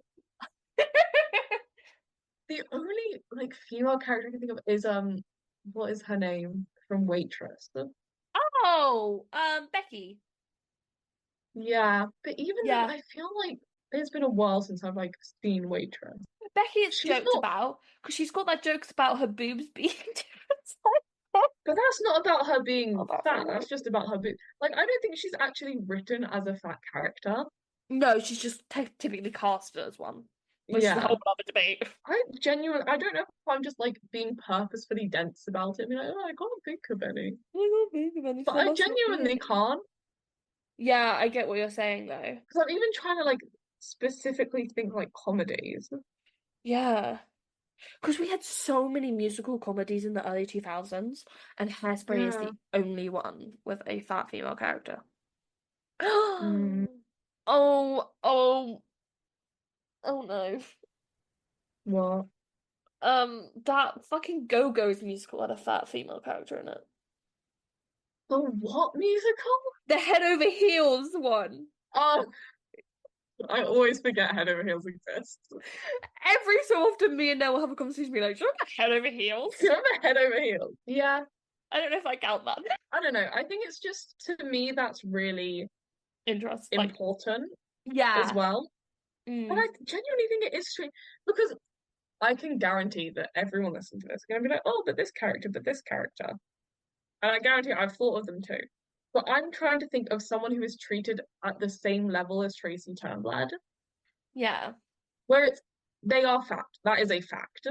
Like there's no, oh, they just happen to always be cast as by a fat person. yeah, Like factually, they are fat. In this yeah. musical, they have to be, because otherwise it won't work. But that is Textually. never, yeah. But otherwise, that is never treated as something bad or funny. Mm. It is just who they are. And I cannot think of anyone else. We're just gonna sit here in silence for like 20 minutes thinking. I really don't. Head Over Heels is the only one I got, man. Yeah. And I'm not 100% certain about that one. Hmm. Yeah. I was gonna say, and I forget her name as well. Um, the mother from Blood Brothers. Mrs. Johnston. Yeah. In the School of Rock movie, Oh my gosh. there is the girl I know who exactly becomes who the you're on lead about. singer of the band, I know exactly who you're on about. and they specifically like they have a conversation about it because Mm. she is literally like, I'm fat. I know. I'm gonna get up her name. And Jack Black in the movie is like, oh, a ton of amazing singers are fat. And he names himself, which is great. But he's like, all of these guys, that doesn't matter. That's genuinely that is a child. Yeah. No, it's Tamika. Sorry, it's Tamika. Yeah, yes, that's what I'm thinking Because of. he says Aretha Franklin. Yeah, Is Tamika in the musical? I'll find out. Wikipedia. Yep. Tamika is in the musical. Critical reception. In the musical, she is adopted by a gay male couple, whereas in the movie, she has her two biological parents. That's such a rogue detail. Andy, why did you include that? That's the kind of shit he's always doing, to be fair. It makes me laugh. I'm like, yeah, he really felt the Okay, need to add somehow that is the only one we've come up with. Tamika from School of Rock. Why is there some random ass dog in my house? I have no idea. I cannot think of any more. No. If we're getting to Andrew Lloyd Webber's School of Rock, I fear we're scraping the barrel. Yeah, That's not to say I don't love School of Rock. I do really like the movie of School of Rock, but Andrew Lloyd Webber's School of Rock has no reason to be existing, other than he wanted some yeah. Matilda coin. But it bangs. Well, unfortunately, it does slap. Um, no, I get Yeah, exactly what I'm it's. giving up. I cannot think of any more. We've really racked our brains here. We've Yeah, gone to head over heels School of Rock. in School of Rock. No, I get But yeah, exactly what I you're think saying. like that's again, I think it is just any criticism I have of Hairspray Mm. is I think just overshadowed by how many positives I can think of about it. Yeah, And again, even my one like proper criticism is kind of more just a remark than an yeah, actual criticism. yeah. But yeah, that's all my thoughts. I love Hairspray. I Great just musical, great movie. I have it's such an I important musical to was gonna me. say it. What were you gonna Yeah, say?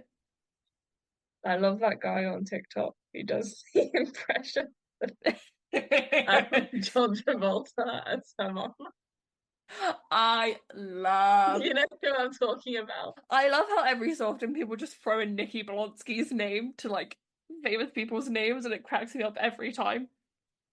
It's crazy. Every time I see Hairspray mentioned, everyone's like, you know, Nikki Blonsky's like a racist. Yeah, Nikki Blonsky got like Like, in but she was in prison. Hairspray. Yeah. That's why everyone Did takes the nick she out of not her. learn? She didn't really understand the meaning of you can't stop the beat.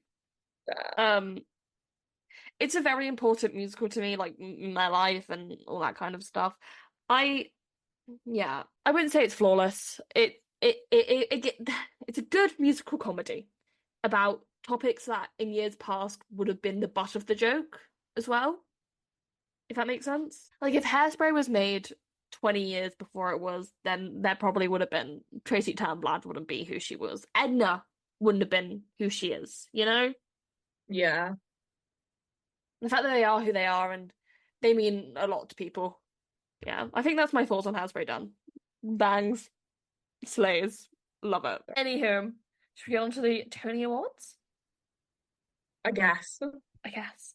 At the Tony Awards, it had been nominated for Best Actor in a Musical for Harvey Fierstein, Best Actress in a Musical for Marissa Janet Winokur, Best Actor by a featured role, in a featured role in a musical for Dick Latessa and Corey Reynolds, Best Book in a Musical, Best Choreography, Best Costume Design, Best Director, Best Lighting Design, Best Scenic Designer, Best Score, Best Orchestrations, and Best Musical.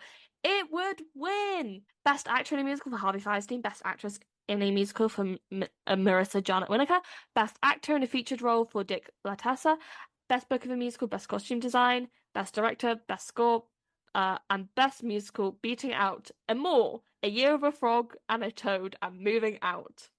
Such stiff Damn. competition for best Musicals we've musical. all heard of. Billy, Moving Out is the Billy Joel musical, so I was vaguely aware of that. But the rest of them, I was like, I've never heard these in my life. What? Um, They would also perform You Can't Stop the Beat at the Tony Awards, which is the ideal place. And it is so grainy, despite the fact that it's 2002. I was like squinting at it. Genuine. I remember once in my singing lessons, she Mm. like assigned me You Can't Stop the Beat as my song for the week. And I was Mm. like, the whole thing? The whole thing. The whole like I genuinely emailed her and I was like, when you say you can't stop the beat, Yeah. do you mean one character's part? And she's like, the whole thing. You're singing You Can't Stop the Beat. So I can sing the entirety of You Can't Stop the Beat I can sing all of Hairspray properly. because fun fact about Hairspray and one of the reasons why I love it so much is we sang it all the time when I was a child because we would beg, we would always get given weird obscure musicals like I don't fucking know, we did Book of Mormon, we did Chicago. Anyway, Weird, obscure musicals, and you pull out Book of Mormon and Chicago. for 7-year-olds to be doing, you get What to did I do? play. I did like Joseph when I was 7. No, we were doing like Book of Mormon. Taylor the Latte Boy, if anyone knows that song, I know it very Christ. well. If Um, anyone knows that song. I saw someone, I don't think the kids today, apart from us, really know Taylor the Latte Boy. I saw someone say that they don't know how, can't remember how Taylor the Latte Boy starts, and they were like, the kids today don't know, and I was like, I know Taylor the Latte Boy. I Um, recall. I recall Taylor the Latte Boy, you bitch. Um, also we did Cats. The Jellicle Ball? We didn't do the Jellicle Ball, but we did Oh, Cats. It's the normal version, unfortunately. the boring Any version, the you boring mean. version. There was no drag queens at my production of Cats. It would have been a lot better if they did. Anyway, Why and so we even would. bother? I know. We used to beg to do pop songs or Hairspray, and my singing teacher was very against us doing any kind of pop songs because he wanted to give us a weird, obscure knowledge of musical theatre songs for a very young age. Like we were doing spelling bee, but they had like a lot had to be changed. I didn't want to Yeah, do I spelling can bee. imagine. And I found out years later when my singing teacher was talking to me, he was like, "Yeah, we've done some spelling bee," and I was like, "What do you mean we've done spelling bee?" We did and they were like, "Oh yeah, we did the opening song," and I was like, "Oh okay, yeah, yeah, I can understand how we did the opening song." Um, and so we just did a lot of Hairspray. We did. I vividly remember doing Good Morning Baltimore, Mama, I'm a Big Girl Now, and you would do the stop, don't, the stop, No. don't, no, no, please. Please. That was so fun to do. And then You Can't Stop the Beat. I think we even did a bit of I Can Hear the Bells.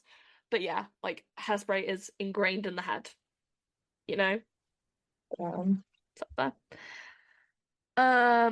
The day after the Tony Awards, Playbill would say producer Thomas Vitrell has said that um they would get a $500,000 boost just from that performance. Again, your Tony Award performances are basically advertisements for your shows. We see it time and time again. A good Tony Awards performance can save your fucking show. Yeah. Spring Awakening really proved that. I watched that. Like every time I go to watch a Tony Award performance for this, I always end up back at Spring Awakening's performance. I am like an iPad child when that thing comes on. I'm like, They would recruit their investment within a year of being on Broadway, which is incredibly impressive. Yeah, So naturally, they would go to the West End. Now, as you do. who do you think played Edna? Who? Michael Ball. An icon. When I was reading it, I was like, there's no way. I was like, Michael Ball? Played Michael Edna? Ball. I don't know who I was expecting. Not Michael Ball. Yeah, I guess that's the thing. When you were like, who do you think played Edna? I was like, I actually don't know. No. Who would play? Who's your dream Edna? Michael Ball. Again? Again. He did it again in 2021. Who's my dream Edna? Number one, of course, Andrew Lloyd Webber. Yes, Andrew Lloyd Webber would slay Edna Turnblad. No, I want Andy to play the husband. Yeah, I want. That's true. Honestly, I think Jinx Monsoon could do a great Edna. This goes into my Let Jinx Monsoon do whatever she wants in musical theatre campaign. But then I think as well, what is her name? Amber's mother. I genuinely just forgotten every single Hairspray character's Slay name. Velma Von Tussle. Yeah, I think Jinx Jinx Monsoon could do a Monsoon great Velma Von would Tussle. body Velma Von Tussle. Yeah. Who would I want to see as Edna? I don't know. Michael Ball as well. What other ex-Phantoms could we get as Edna? Don't get me started. The list becomes very long. I would kill to see Norm Lewis do Edna. It's never happening For so many reasons. for so many reasons. But please just belt out a bit of Welcome to the 60s, yeah? Yeah. Norm. Actually crazy. Yeah, I think what else? Ramin. Michael Crawford would make a great Edna. Michael Crawford should play Ramin, Edna Von Ramin Tussle. for sure. I'll throw it out there. Hadley Fraser. Not a Phantom, but I think Hadley Fraser can do it. Oh, Hadley Fraser, I would pay good And I money to have- see him. Anywho, at the 2008 Olivier Awards, they would be nominated for Best Musical, Best Actress in a Musical, for Leanne Jones, Best Actor in a Musical for Michael Bull, Best Director, Best Choreographer, Best Set, Best Costume, and Best Sound Design. They would win Best Actress, Best Actor, and Best Musical, which is rare. The Olivier Awards gave it to an American musical. Damn. I was like, what else was on that year? They had to give it to Hairspray. And it was like Drowsy Chaperone, Parade, Hairspray, and the Lord of the Rings musical. And I was like, yeah. Okay, yeah. I understand what happened here now. Thank you, Olivier Awards. You've really cleared that up for me. It would last 2.5 years on the West End. Now, a cultural phenomenon, a cultural moment, very important to me and the world at large, would happen in July 2007. I am, of course, talking about the Hairspray movie. It would star John Travolta as Edna, Queen Latifah as Motormouth Mabel, Nikki Blonsky as Tracy, Michelle Pfeiffer as Velma, Amanda Bynes, peak comedy on Amanda Bynes as Penny, James Marsden as Corny Collins, and of course, Zac Efron as Link. Pretty incredible casting all around.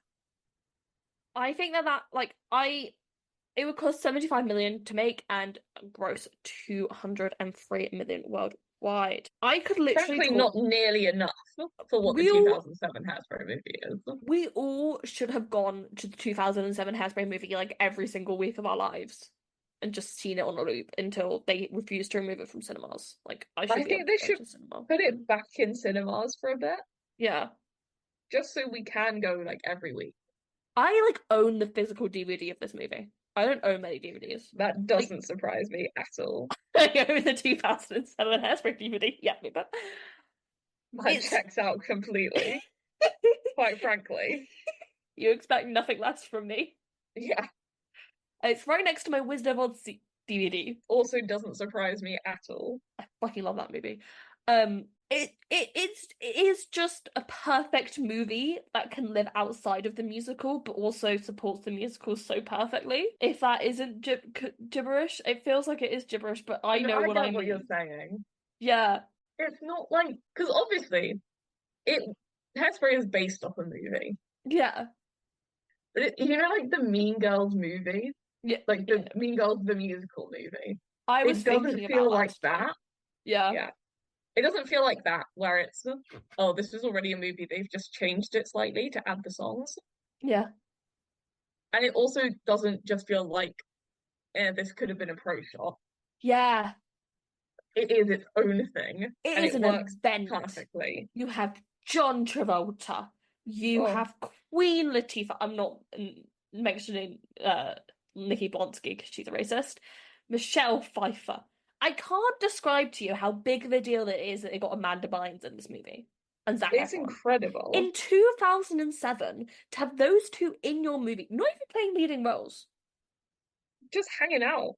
Just being there, being Penny and Link. And they are great Penny and Links. And New Girl in Town, the song that they added. A great song. I listen to New Girl in Town more than I listen to many songs from Hairspray. Anyway, due to the success, in 2008, it would be reported that they would make a straight DVD sequel to Hairspray. Ooh, Um, John Walters was set to return, and Adam Shapeman, who directed and choreographed the film, and Mark Shaman and Scott Whitman would return. Do you want to know what the story was? tell me. Story is going to be about Tracy Turnblad as she enters the new 60s era of music set against the Vietnam War and the British Oh, invasion. Oh, Tracy. fun. I don't think we can You Can't Stop the Beat out our way out of the Vietnam War. We can try. It's been reported that it would be called Hairspray 2 White Lipstick. I want to see what they had in mind so bad. Yeah. John Travolta was like, I ain't doing that. And I respect him Fuck. for it. You can't do a Hairspray movie without John Travolta as Edna. You could kill Edna off. Don't kill Edna off. I'd start I crying don't as a want them to. child. Yeah, in 2010, they'd be like, we ain't doing that. We ain't doing The that. right decision. Which is the right decision to make. Um, it would close on Broadway in 2009 after playing 2,642 performances. Hairspray has never left our hearts as a culture. And I mean, Yeah. it's even exemplified by the fact that it had one of those live recorded musical TV events that they did in the 2010s. And it was one of the best ones. It was pretty good. It was an event. I vividly remember watching it for the first time and going, I love Hairspray. I mean, they would have Harvey Fierstein return as Edna.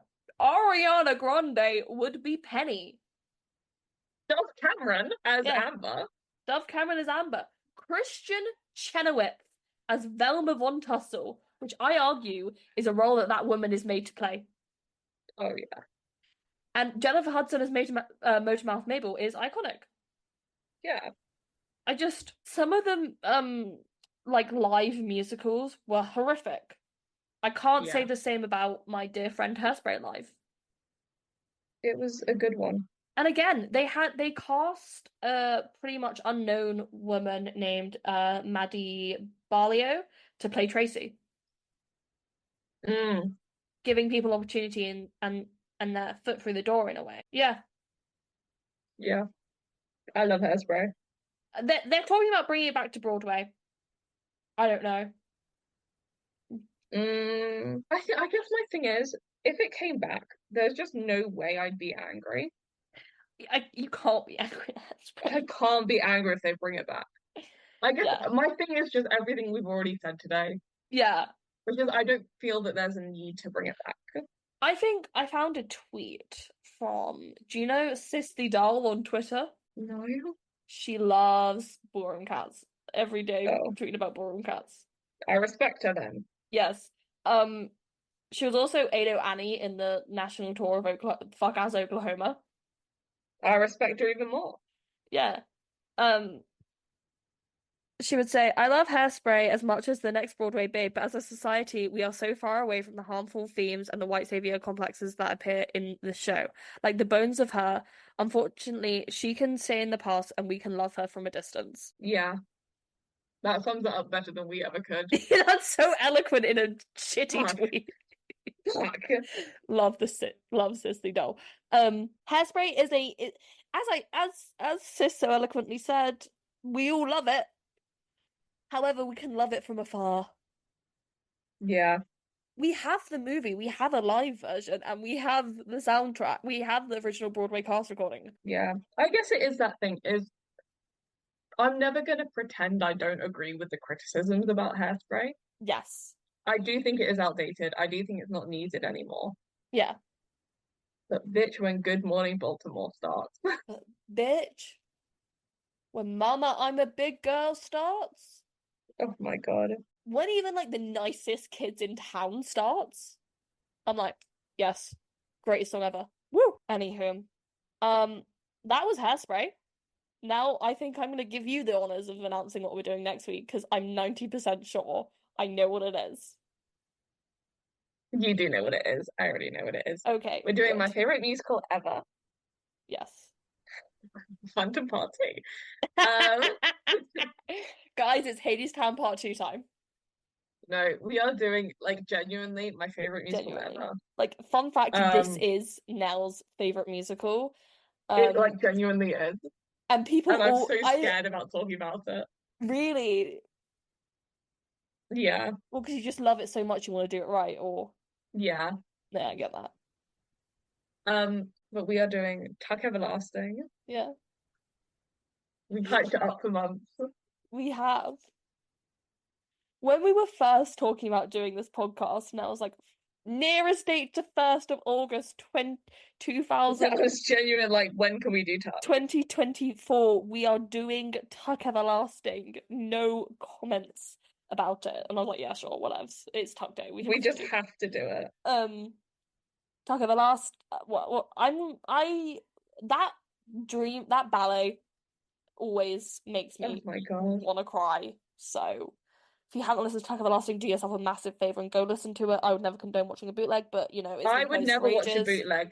However, next week then may or may not be a link in. If anyone wants a Tuck Everlasting bootleg, don't talk to Nell. She definitely doesn't have any. Don't follow me on Twitter. Don't DM Nell. Follow the podcast on Twitter. And if you DM me and like, I love you guys so much. Recommended you to all my friends. Yep. Can I have the Tuck Everlasting? But like, I may send it over. She might know where you can get some variations of a Tuck Everlasting bootleg as well. Yeah, I may or may not May or may be not. in possession of a few different versions. And she may know the differences between each version. That might just Yeah. be a fun fact about Nell. Oh gosh. Sorry, just looked at the two we have written down. Oh yeah. They're not back to back, thank fuck. No. We don't know what we're doing in the middle, but I have an idea. fuck. All right. All right. See you guys next week for Tuck Everlasting. Please go Tuck listen to it. Everlasting. Please listen Please. to it. Give it a chance. I'm in that stage where I'm like, on the one hand, I don't want anyone else to listen to this musical. This is my musical. I'm gatekeeping it. Then on the other hand, I'm like, please, I need to talk about it. And I need enough people to like it that it gets revived. Yeah. Open air theatre if you're listening. Basically, the thing with Tuck Everlasting is because it's not well known.